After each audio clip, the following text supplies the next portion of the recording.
mtakuwa mmeona imekuwa na mjadala mrefu, na niliseme hapa, wenzetu wa TCRA wamechukua hatua, wanasema hata ukiamua kutumia VPN basi nenda kasajili, kwa sababu kuna watu wanapitia njia hizo kuficha utambulisho wao. Na ukisikia watu wanalalamika, mimi ningetegemea wahalifu ndio walalamike, kwa sababu tunawazuia kufanya uhalifu. Lakini mtu ambaye sio mhalifu akilalamika, unajiuliza kwa nini analalamika? Kwa sababu tunataka kila mmoja anayeingia mtandaoni ajulikane, ili tuwe salama, kwa sababu idadi ya watu wanaoenda mtandaoni ni wengi sana. Hatuwezi tukapaacha kila mtu akaenda kiolela akafanya anachotaka.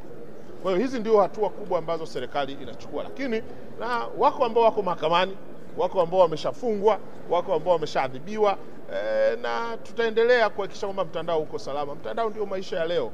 Usipopafanya salama, unaifanya nchi kutokuwa salama.